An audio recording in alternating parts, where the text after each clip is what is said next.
Yeah. Okay, You made it. I've got all the cameras moving. And the first thing we're going to do is teach Kundalini breathing, so if I run out of camera space or whatever, it will still be on there. So,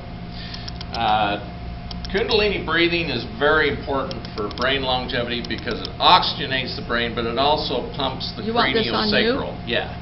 You're too far over. Yeah. You want to come this way? Well, I want to stand so people can see. So how do we do this? Just turn it? Yeah. Is that good? Yeah, now you're in Okay. it. And with that one, just turn the little thing around over a little bit. You're okay. You're in. I'm okay. You're in that one on the. Yeah, you're okay. Good. So, craniosacral therapy is when you go into a craniosacral therapist and they actually move the lymphatics and move the craniosacral fluid. The central nervous system gets irrigated with this fluid, and the fluid is very important for carrying away toxins, believe it or not, from the central nervous system. And the pelvis, the sacrum, acts as a fulcrum, pushing and pumping that fluid. And as you move your body with this Kundalini breathing, it moves the fluid along with the toxins. And it helps brain longevity, helps your spine, helps everything. I should do this every day, and I teach it because it's such a good practice, and we all need to practice it. So, what you do first is you do the root lock, which is when you tighten up your pubococcygeus muscle, which is the muscle that you pull on when you tighten the pelvis, you stop your urine, you cut off your stool, those kind of things. And it's called the root lock. Now this root lock is very important because when you lock that, you lock it with the intent of not letting the energy go down into the earth, you keep it in your body. And so as we do this first, the first chakra, the root chakra, we do the root lock, so you tighten your butt muscles and tighten that pubococcygeus muscle as you breathe in. You tighten that up and hold it for at least 5 to 10 seconds, and then when you release, you let that go. So you let your glutamus maximus muscles loose and let go of that root lock. Now let's do it again. Breathe in and hold that root lock. Hold those glutamus maximus muscles. This is pulling your coccyx forward and making your pelvis do the sacrum. Move and pump your fluid, let go. Now whenever I do this, it really makes me hot. Yeah. Is it easier to do standing up? You can. So everybody can stand if they want or sit. We used to always do it standing. Yeah, and so now we'll do it again. Breathe in, lock that root lock. Now this time, you usually can do it up to 10 times or even more if you want, wherever you're having a problem. Now this time we hold that, and then we bring the energy up to the roof of our mouth with our tongue. So you touch the roof of your mouth with your tongue, and then you roll your eyes up, and then I kind of click it up in that 9th chakra. The reason I store the energy in the 9th chakra, that is the chakra of your higher self, and it keeps it pure, keeps the energy pure. Now the second breath, we'll do the sacrum. Now with this one, you pull, not only tighten up your glutamus maximus muscles, but you also pull your pelvis forward. So you almost bend your knees a little bit. So breathe in, pull that forward, hold that root lock, and we'll do it for about 9 seconds. And then release. Then we'll do it again. Breathe in, hold that root lock, pull your pelvis forward. You're actually using that fulcrum to move the cerebral spinal fluid. And then release. Well, I'm getting hot. Okay, bring it forward again. Hold that root lock, pull that pelvis forward. We're going to bring it up this time. Up to the roof of your mouth with your tongue. Roll your eyes up and click it in that 9th chakra. Okay. Now we're going to do the solar plexus, which is 2 finger breaths above your belly button. If you need to sit down, Marilyn, that's fine. Okay, so this one, we turn to the right as we're breathing in, and then we turn to the left as we breathe out. And you hold your root lock. So hold your root lock. All the time, huh? Breathe in. Hold it for as long as you can, and then bring it all around and breathe out. You breathe in through your nose, out through your mouth. Breathe in. Lock that root lock. Hold it. Hold it. And then come around. Now this next one, we're going to breathe in. Lock that root lock. Come to the center and bring it up, up, up to the roof of your mouth with your tongue. Roll your eyes up and lock it up there. Okay. So we're doing good. We're halfway there almost. My feet are clutching the floor just like this. Yeah, yeah. It can do that to you. So this one's the heart chakra. Now the heart chakra, bring your hands to the level of your heart, and we'll tilt to the right with the breath in, tilt to the left with the breath out. Yeah, so you do the opposite of me. Okay, so let's breathe in. Lock that root lock down in your butt. Hold your breath. And then breathe out. Let's breathe in again. Lock that root lock. And then release. Breathe in one more time. We're doing this abbreviated. Okay, center yourself. Bring it up, up, up. The energy up to the roof of your mouth with your tongue. Roll your eyes up and lock it in that ninth chakra. Okay, next is the throat. And you'll bring your arms up to the level of the throat chakra. And breathing in, you'll shrug your shoulders up. And then when you release, you shrug your shoulders down. So let's breathe in. Lock that root lock. Shrug your shoulders up. And then release. Let's do it again. Shrug your shoulders up. Lock that root lock. Breathe in just a little bit more. And then breathe out. Now this one we're going to take it all the way up. So breathe in. Lock that root lock. Bring it up, up, up to the roof of your mouth with your tongue. Roll your eyes up and lock it up there. Boy, that gets me warm when I do this because it's building energy. Yeah, believe I it or can not. feel it. Yeah, you can feel it in your body, and it's so good for your brain. Now this one is the third eye, and with this one you rotate your head to the right and go back and around and release, and so it's kind of shorter. So let's breathe in. Lock that root lock. Bring it around and release. Bring it around. Lock that root lock.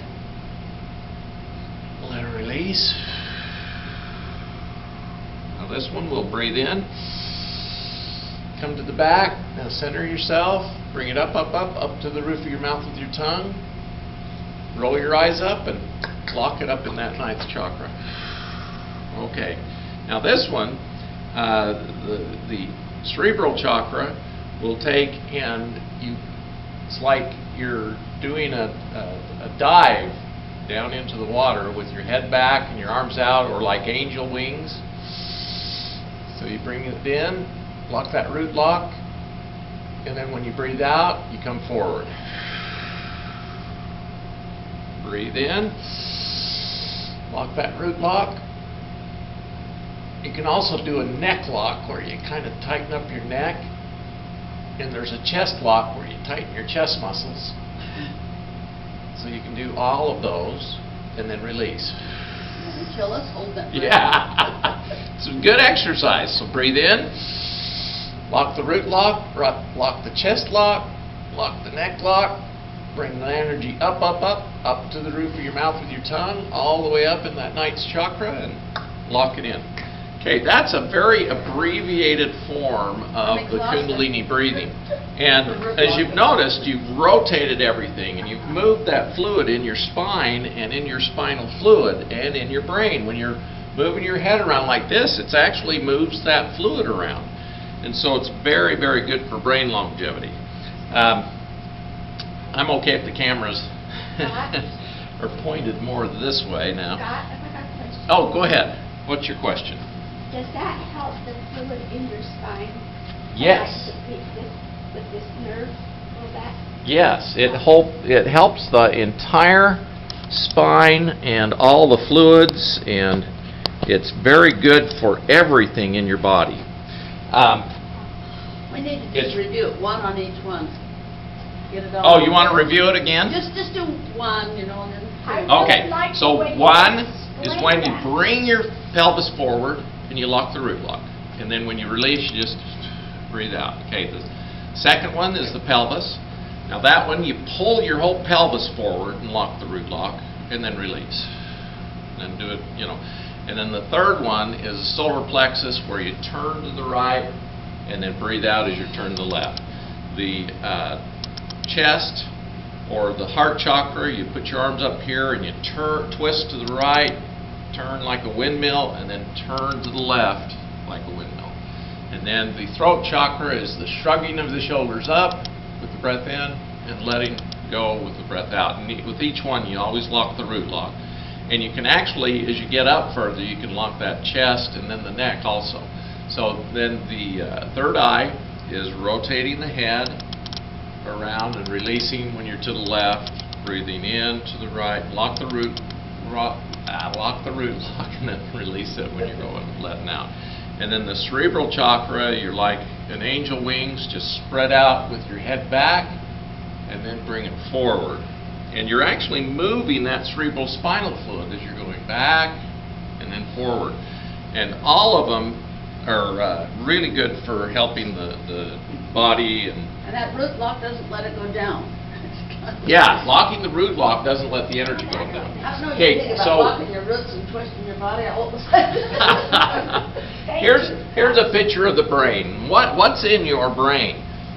When we're born, we actually receive a lot of toxins from our mothers through the placenta. They're finding more and more kids have got lead poisoning right at birth because they get it from their mothers. And they get mercury poisoning from the more they've found in studies, the more amalgams the mother has, or those silver fillings with mercury, the more likely the baby is to have mercury toxicity and autism for that matter. So we start out with whatever our mothers had. I was really lucky as an OBGYN because I knew this stuff to begin with. Intuitively, I knew the mothers gave everything to the babies, including emotional trauma. And so I would teach them, be loving and kind, talk to your baby, say kind words to your baby, visualize the baby growing perfectly and all the parts being perfect, all the organs being perfect. And the mothers would listen and they would do that. And I was very lucky because there's like anywhere from 2 to 3 what we used to call bad babies, which were babies with defects or some sort of genetic problems, per 100 deliveries. And C-section rate, back when I was practicing as an OBGYN, was about 25 to 30%. Our C-section rate ended up being about 6 to 8% because of talking to the baby and telling them to get ready to come out perfectly and easily and doing all this. And Bruce Lipton actually wrote a book called The Biology of Belief. And I didn't know what I was doing until his book, because in his book he talked about manifesting everything and how our beliefs can cause things to change, and how even a genetically defective baby can come out looking absolutely perfect by manifesting and by saying good things and sending the baby love. And it was amazing because out of all the deliveries I did, I was very, very fortunate. I only had like 2 bad babies, but they had prenatal care by other OBGYNs, and I just happened to be covering for them and delivered them. But all of the ones who I did the prenatal care, they came out perfect, which was amazing to me. And I really didn't realize it. What? We're more powerful than we think. Yeah. You just have to believe it. Our thoughts are so powerful. So what's in our brain causes what happens with our bodies. And this is another picture of the different parts of the brain. Looks a little bit out of focus. There we go. So, at least my eyes are real good because I'm still manifesting my eyes to be good. I'm 56 years old and I still don't have to wear glasses even for reading, which is nice. But I manifest. I see clearly. I am visionary. these kind of words project out thought forms, and they actually form what happens to us. There's different parts of the brain. The occipital lobe controls the eyes and the ears.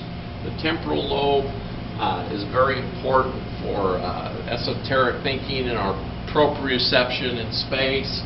The parietal lobe does logical things, and our frontal lobe is the creative area of the brain.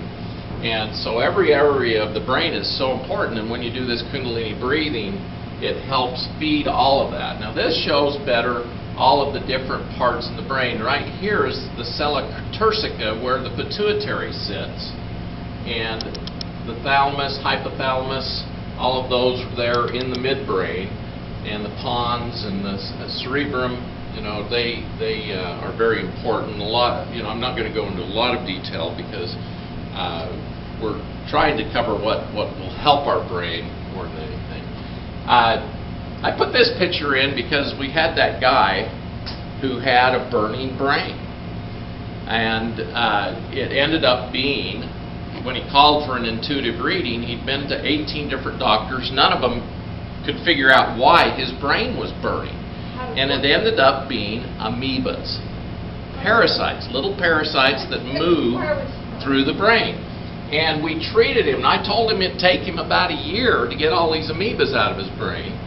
And we started treating him. Within the first 2 months, his brain stopped burning, and I told him, don't stop the treatment because these little bugs can insist in eggs, and we need to get rid of all the eggs or they'll just come back again. So he continued the treatment, and for a year he was very good, and it was amazing because his brain stopped burning. And he was so happy, and his family was even happier than him because they had their dad back. Because when you have a burning brain, you're angry and it hurts all the time. And he always had this burning sensation in his mind and in his brain. And luckily we were able to get rid of that, and it ended up being amoebas as the cause, the core cause. Now this kind of shows a depiction of the brain. The left brain is, you know, more cubical. It's very logical. We, you know, make all our logical decisions. The right side of the brain is our intuition and our creativity. More of the female side, because the brain controls the opposite side of the body. So the left brain controls the right side, or the masculine. The right brain controls the left side, or the feminine. Now, feeding the brain. They've found the most important things you can do is feed yourself good oils. Fish oils, the MTCs, the mid-chain triglycerides, you know, coconut oil. Those kind of things are very, very good for your brain.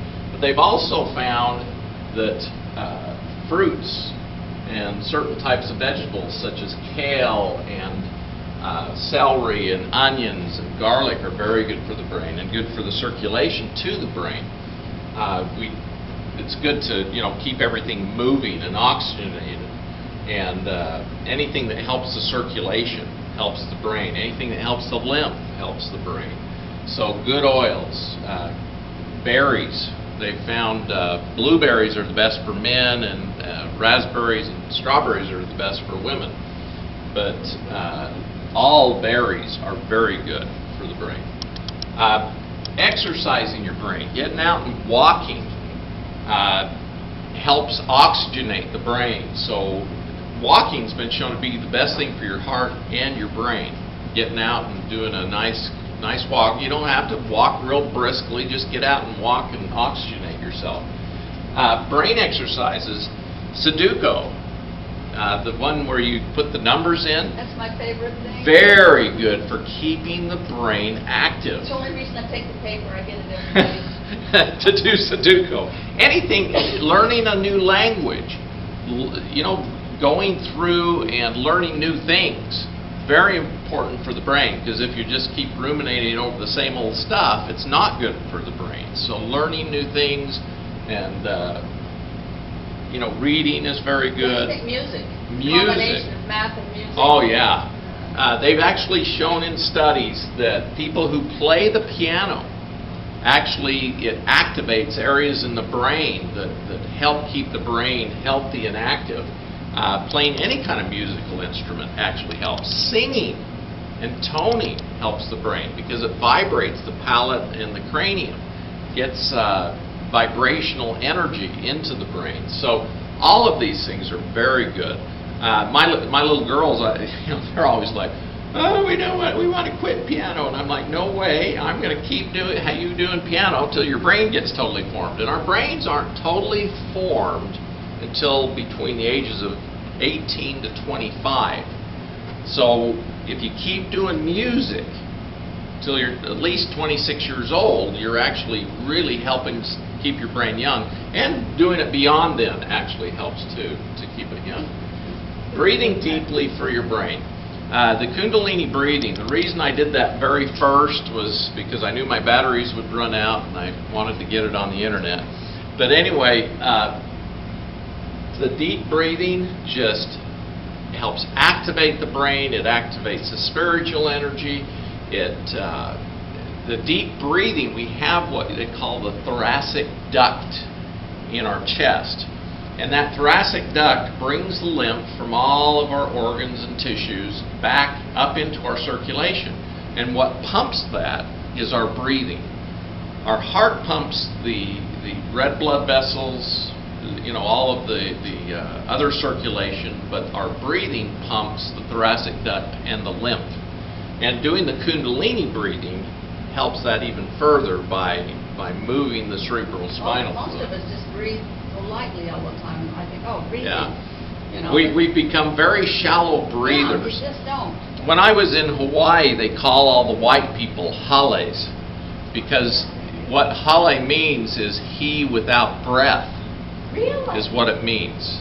Because the Hawaiians are very used to deep breathing and singing and doing all the stuff they do, and it keeps their brains active. And when you're a shallow breather, you don't move the carbon dioxide out of your body. Doing deep breathing can actually take you from an acidotic state and move you into an alkaline state very rapidly just by removing all the carbon dioxide.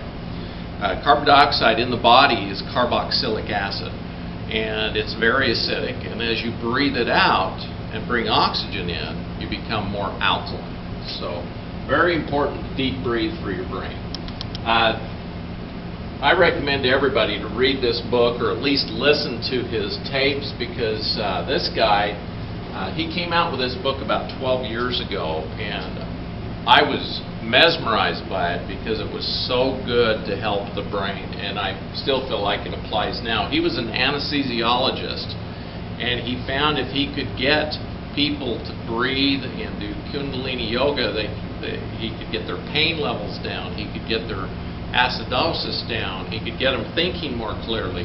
And so very important to do these kind of things for your brain. Herbs for growing dendrites. I've become an advocate for lion's mane, and amlodipine has lion's mane extract.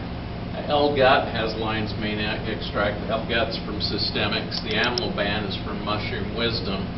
The bee brain. We had a gal give us a lecture during August, and she talked about the bee brain and the number one activator. This number one activator is for the hypothalamus and thalamus, and it helps activate that midbrain that controls the rest of the brain. So taking bee brain and number one activator is very good. The I formula affects the occipital lobe, so it helps your hearing and your eyesight. You didn't tell me that. Yeah, the one from Innovita, Ocuvis, helps the occipital lobe, and so it helps your hearing and your vision. The pituitary pineal formula and the pituitin from Innovita, they help the midbrain also, but they found the optic chiasm that comes through there right over the pituitary, it helps that also to get good nutrition. And this helps to affect the cerebellum and the pons and the medulla oblongata. down in the brain. So very, very important herbs that help. Getting rid of fungus. They call them amyloid plaques. When a radiologist looks at the brain and he sees those, he goes, oh, geez, they've got Alzheimer's. But amyloid means fungus-like. And so I believe it really is fungus that causes Alzheimer's. And so antifungals, lion's mane, the best antifungals are funguses because they don't like competing, so they'll grow and they'll put out antifungals so no other types of fungus grow around them. And so they found lion's mane is a very strong antifungal. The number 4 Fungi-X from Systemics, or the Fungi-X from Innovita, the Ocuvus, Pituitin, the Serologic. This formula is similar to the bee brain. And then thyroid. Thyroid, if you're having thyroid problems, it lowers metabolism, it lowers the brain's ability to think. A lot of people who get depressed and gain weight and have all kinds of metabolic problems, the reason they called the thyroid GF is it's a functional, it's glandular functional. GF means functional. And the function is it's the metabolism of every cell in the body. And when you're hypothyroid, every cell in the body is under-functioning, under-metabolizing, under-working what they're supposed to do. And so you should always look at thyroid when people are having problems with their brain. A lot of times it's a thyroid problem. Are there more hypothyroids than hyperthyroids? Usually what happens with thyroid is you'll get a virus and that makes it hyper.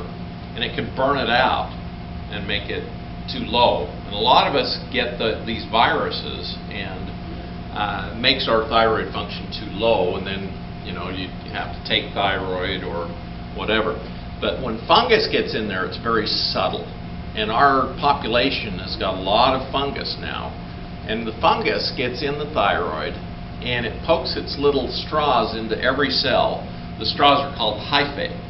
They come out of the fungus, 360 degrees, and every cell around them gets a little hyphae stuck in them, and it sucks the cytoplasm out. That's how these fungus feed. They actually suck the energy or the vitality out of the cell through the cytoplasm, and they feed themselves. And they do it very subtly, and people will become clinically hypothyroid, even though it looks like they're still putting out thyroid hormone. And I found when you get rid of the fungus, it unmasks that, and it actually helps their thyroid start working better.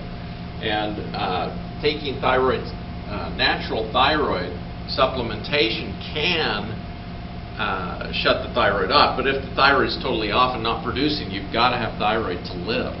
And so, we treat people with thyroid supplements that have the glandular thyroid, but we also treat them with supplements that can rebuild and regrow their thyroid. And a lot of times I'll give them antifungals because the fungus is causing the low thyroid. I wondered about mine. I was just a teenager and mine was hyper. Yeah, you got the virus. It could kill me because my resting pulse is 165. What was going to happen? Yeah, because it was hyperstimulated. What brought that up? Hyperstimulated from virus. Virus gets into things. We didn't talk about virus when I was a kid. Yeah. In the 50s. Yeah. Virus can cause hyperstimulation of the thyroid. And just like making the heart go too fast, that's usually a virus. If the fungus causes heart blockages and slower heartbeats, whereas virus will speed the heart up, virus will speed the thyroid up. So a lot of people who get seizures, it's a virus in the brain hyperstimulating the neurons and making them fire too much, and so they have a seizure. And the other thing that can cause that later in life is parasites. So lots of things can affect the brain, and fungus usually slows it down, makes it so you can't form new dendritic connections, so your short-term memory goes, which is the beginning of Alzheimer's. Right there. Yeah. So, if you get an arteritis vasculitis, which is usually an infection by an atypical bacteria. That can cause decreased circulation of the brain because it gets the blood vessels get inflamed, they get swollen, and not as much blood can flow through them, and so not as much oxygen can get to the tissues. So arteritis vasculitis is a big problem because it causes a lot of inflammation, and we treat that by giving anti-inflammatories, getting rid of the atypical bacteria, and removing toxins to improve the oxygenation. Okay, and chronic inflammatory disease and cancer affects the brain because of metabolites and different things.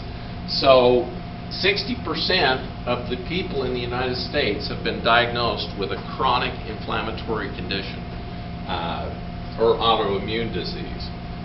They call it autoimmune because they don't know what causes it. They think your own body's attacking yourself, but I feel like it's your body's trying to remove toxins, and it actually kills the cells trying to remove the toxins, so you get more inflammation. Or they're infected with virus and fungus, and the cells go in there to correct it, and they get killed by the fungus and virus.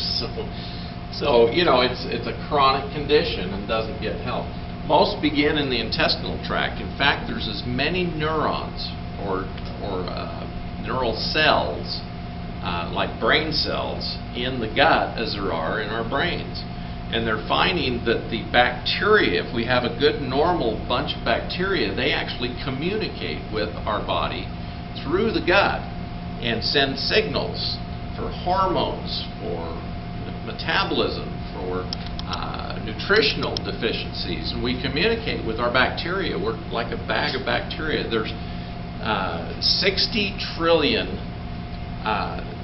nerve cells in the body, and there's 10 to 20 times that amount of bacteria in the body, and they communicate with our body. So this is kind of interesting information that I got off the internet. 800,000 people died last year of heart disease. Okay, that's the #1 killer. And then the next most common is 500,000 from cancer. Now, the one after that was 420,000 reported cases of iatrogenic death. Now, what's iatrogenic death? It's a word that's very much disguised. Iatrogenic means going to your doctor contributed to your death. Now, they think that this is actually double this. And if it's double that, guess what? It exceeds heart disease. So going to your doctor is more dangerous than heart disease. So, and I don't want to discourage people from going to their doctors, because I was one, and I do believe in getting diagnosed and helping yourself. But if I'd have listened to my doctors, I'd have gone home and died.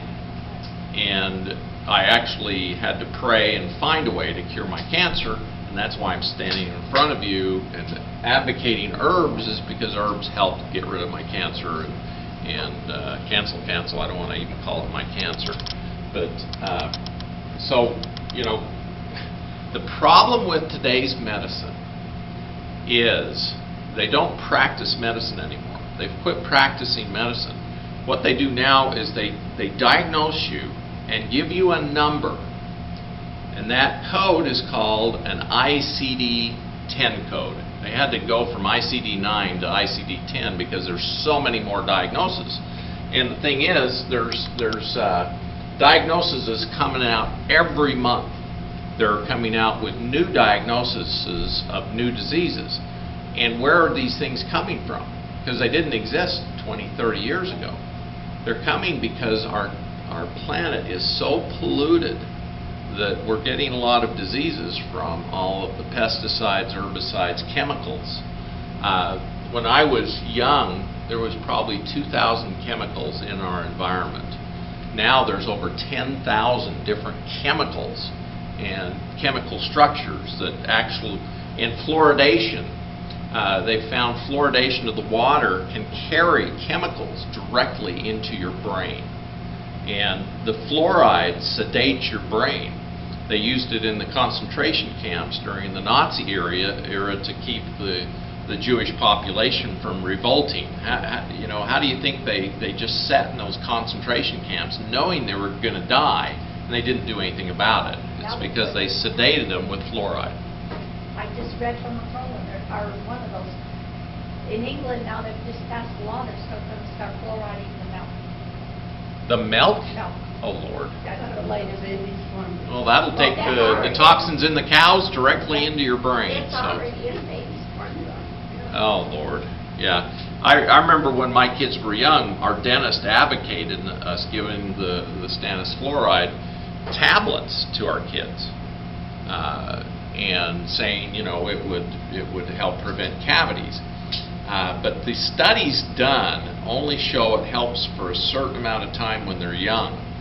And those studies were done in advocacy of fluoridation. And my opinion was every time I'd go to grab that bottle to give my kids that fluoride, something inside of me said, don't do it. And so I wouldn't do it. Whereas my wife, she'd go, oh, how come you're not giving her fluoride? And I'm like, I don't feel good about it. And she'd get the bottle out and hand it out. And luckily, we got to the point where I don't know if it was luck or what, but she got sick enough that she didn't even get up with the kids. She got fibromyalgia, and it may have been from her taking the fluoride tablets. I don't know, but anyway, she got so sick that I was the only one to get up with them, so I didn't give them fluoride. And luckily, all my kids are pretty intelligent.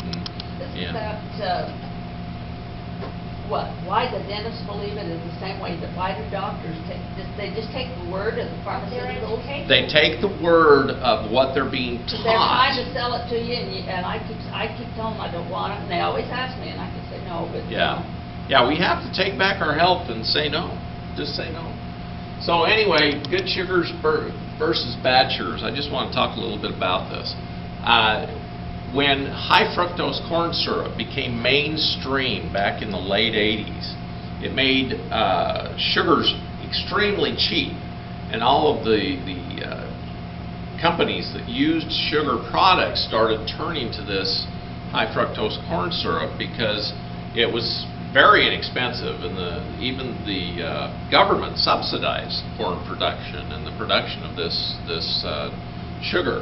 And they found that consuming the high fructose corn syrup actually causes damage to the neurons. It causes damage to the mitochondria in the neurons, and it causes a slowing of the mitochondria throughout the body, so it increases obesity and hypothyroidism. So read your labels. If it's got high fructose corn syrup, don't buy it. It's in everything. It's in most everything. Cane sugar, they found, is much safer. The cane sugar that hasn't been, the problem is they use a lot of insecticides and herbicides on the cane sugar, and then they have these plastic pipes that they use to feed water to the cane sugar, and when they burn down the cane sugar fields, they don't remove the PCB pipes. And so you get all this pollution that goes right into the soil and causes problems later. Go ahead. No, I was just going to say on the cane syrup or the syrup, but I didn't know what you just said about the pipes. But it was actually a byproduct that they were throwing away in refining the corn. Yeah, exactly. So, we as humans need to be careful what we're doing with our sugars, because your body actually needs a little bit of sugar, but just not in the quantities we get into our body. Excuse me? Sugar beet sugar. Sugar beets, they're genetically modified. Yeah, they didn't used to be. Yeah, they didn't used to be, and the genetic modification means they've used viruses and or bacteria to infiltrate the cells and put different genes into these plants, and they're still there. They don't remove them. And the genetic modification and these viruses and bacteria actually get incorporated into our microbiome, and it's altered our microbiome, and that's why we're getting all these problems with our brain. It starts here in the gut. It starts right here in the gut. And so a lot of people ask me, oh, does this mean I have to stop eating fruits? As long as they're organic, non-genetically modified food and fruits, they're good for you. Fruit is good for you. The problem is we as humans, we've altered everything. And I have my own theory about this, but it's not good for us. I'm not going to give you any of the apples I bought today. So the other thing they're doing with fruit is they're irradiating it. Actually, and what they found is when they irradiate it, it stays looking good for a long time. Now, why does that happen? They actually, when they irradiate it, if you look at it with Carillion photography, the vitality, every piece of fruit has an aura of vitality. And when they irradiate it, it's gone. So nothing likes to eat it. So it stays looking good for a long time. But it's not as good for you because it lacks that vitality, that actual energy of health. And the animals seem to know. You put out modified and regular. They'll go to the regular. Yeah. And leave the modified. My daughter-in-law did auditing for a big company. And she went to a warehouse and did an audit, and she was interested to find out what they were warehousing. And actually what was in that warehouse was all of this irradiated food.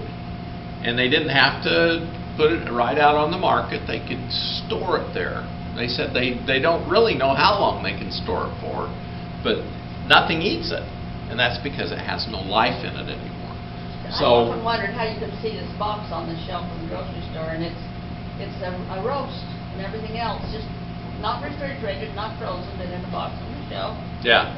Take it home and heat it up. And it's like, Yeah. It's the new technology, which is not necessarily good.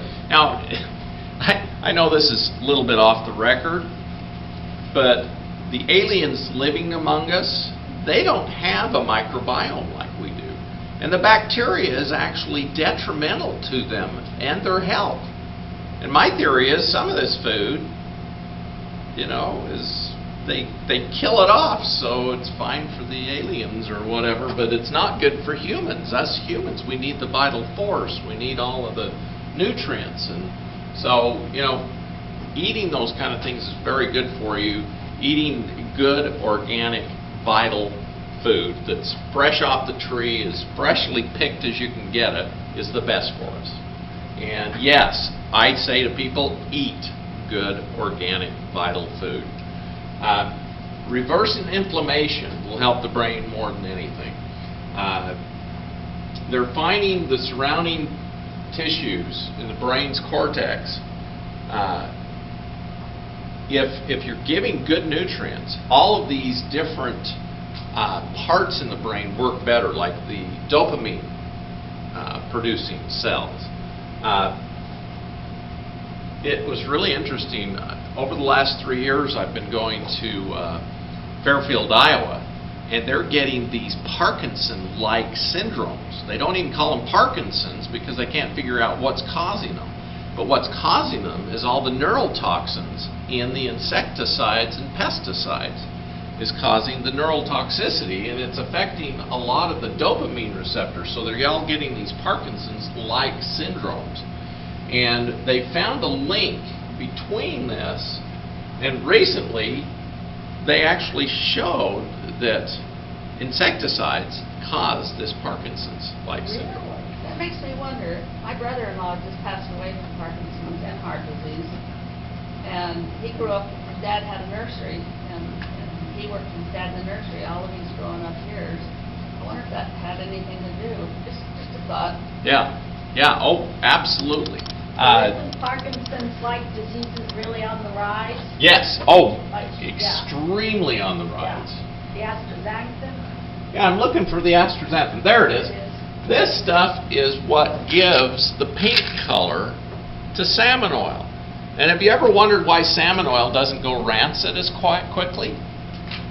It's the astaxanthin, because it kills atypical bacteria and fungus. So astaxanthin, they're finding, is very good for your brain because it's an oil, And you get it in fish oil, salmon So oil, could you take that instead of fish oil? and trout. What? Could you take that and? You could. You I'm could. just thinking of me, I'm, you know. But taking if you're fish doing oil. it to thin the blood, you need the other things in the fish oil. And I would do salmon oil, because salmon oil has the astaxanthin in it.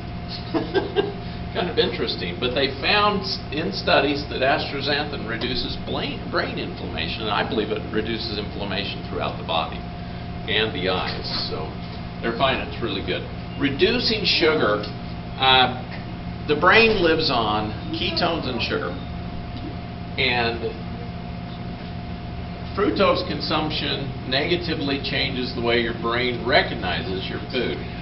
They found that the high fructose corn syrup actually sedates the leptin receptors, which are the receptors in the brain that produce satiety, or you feel full, you don't feel the need to eat. And so eating high fructose corn syrup actually increases your appetite. Because it makes the leptin receptors become resistant. And so you don't get the satiety or feeling full. That's why they put it in all the food, so you want more of it. Yeah, it makes us eat more. I mean, you look at, they're figuring by 2020, 60% of the population will be obese. Well, I read something that say 1 out of 3 Americans is Yeah, obese. that's 66%. 1 out of 3. They had a drawing of men from different countries, a computer-generated drawing, and Yeah. the American was the biggest. Americans, Biggest gut, the biggest butt. we're the biggest guts and the biggest butts, and our brains are being very sedated by these sugars. Okay, so increased good fats. So fats to limit, you want to reduce the amount of fats from beef, bacon, sausage. Now, I don't agree with this, the butter, but I do agree with limiting margarine. I wouldn't even use margarine, because it's one chemical away from petroleum. I would avoid fried foods and partially hydrogenated oils and pastries, crackers, processed foods. The best oils are your omega-3s. Now, they came out with a study recently that said fish oil was not good for you. And I looked at that study, and guess what the control was? They couldn't see any difference with it between it and guess what the other oil was? Olive oil. So they're comparing two good oils, and they couldn't see any difference in them. And the reason why, they're both good oils. I mean, it was the stupidest study I've ever seen, but they put it on national TV saying fish oils aren't good for you. Come on, you got to look at the studies. They think we're all dummied down by the fluoride. But anyway, nuts have really good oils, and nut butters, and flax seeds, and wheat germ, avocados. Now, wheat has been altered some, and they're genetically modifying it currently. So this may be removed from here soon. Plant-based medium chain triglycerides, coconut oil, coconut milk, they're finding those are really good. Salmon and flounder, the best. Scott, I read where, I'd like you to address it, because you've got no high-fat animal protein. Right. But I read that if the cows are grass-fed, in good pasture without chemicals in the grass, then the fat is okay, it's good for you, it's high in Yes, omega-3. you can move it over to here if they're grass-fed, but very few and far between as far as our meats, because even the best, they'll fatten up that last bit just to get them weighing more, so they get more money. So what about the elk and the deer that Those kind of animals are really good. However, we're getting chemicals showing up in everything now. So even being grass-fed and out in the high plains, Yes, yeah. The best thing to do is get the least chemical toxic food you can get. So, and that's getting harder to do, which is sad. So, that being said, they've actually found Our microbiome is the particular flora that's in your body. And if you have good variety and good flora, they actually can help detox some of the food that we're eating. And you know how they used bacteria to clean up some of the oil slicks in the Gulf when British Petroleum caused, you know, billions of gallons of oil to get out. They actually used particular bacteria to eat that and turn it into non-toxic, smaller particulates. And so, you know, if we have good bacteria in our gut, we can actually do a lot of good for our bodies. And that's why you know, this Lactobacillus bulgarius, it's the one that we have in the apple juice. I'm a big advocate of that because they found in this valley the only difference between them and the other people in Bulgaria was that they had this particular good bacteria, and they put it in a lot of our other products too that we have. So the bifidobacterium are very good, important. The difference is Acidophilus, Lactobacillus, and but you need the bigger variety you have. They found it's the better for you, and the more powerful it is, the better it is for you. So anyway, it's kind of interesting. So having good bacteria in your system, very important for brain longevity and brain health and detoxing your body. So okay, we're at 1 o'clock. So thank you. Any questions? It's fascinating stuff. And I'm really lucky that, you know, Dayun Kim of Innovita and the people in Systemics, Shane, that does all their biochemical stuff, they're really on top of the latest information. And they've made some dang good products, and we have them. So, you know, it's nice that, you know, when I go out and talk, they're like, well, we're taking this and this and this. And I'm like, well, that's all well and good, but you've still got all these toxins in your body, and we need to get those toxins out of your body. And when I go to Fairfield, everybody's like, we've got plenty of healers. And I'm like, well, I'm not here because of me. I'm here because Maharishi told me to come and detox you. And when I first said that, they kind of, you know, were unbelievers. And this last time I went, they're like, you know, Scott, you came a couple of years ago and we thought you were nuts, but now we're feeling like you're right. And so I saw a lot of people that I saw a couple of years ago that they didn't do the program. And now they're noticing they're so toxic they need the program. And so, you know, detoxing the body helps the brain. And okay, could you just quickly, in simple words, explain the Alzheimer's mechanically yes. as it occurs? Yes. You touched on it, but okay. Briefly on Alzheimer's. Too many sugars, exposure to bad fungus, not a good enough biome, allows leaky gut. And these fungus leak into our system, and they get to the brain, and they work their way into the brain. And parasites, too, work their way into the brain. And so you'll notice I use a lot of WO oil, because that helps open up the blood-brain barrier, plus it's antiparasitic, antifungal. I believe a lot of our brain problems are due to parasites and fungus, and they cause Alzheimer's. Does that answer it? yeah, well, I just like you to emphasize. Yeah. And So also, getting rid of those critters and feeding your brain is Well, how you. there's lots more Alzheimer's now, and they say there's going to be more and more and Yeah. more. It's got to be the It's environment, climbing. the foods we eat. Yeah. It is. You know, when I started medical school, Alzheimer's was rare. Yeah. Maybe 1 in 100 after 65. You were seeing older people from the Older generation back people. where they Yeah. ate normal food. And Yeah, older people. And very few of them Right. got Alzheimer's. They lived off the earth. Now it's 1 in 6 after age 65 are getting signs of Alzheimer's.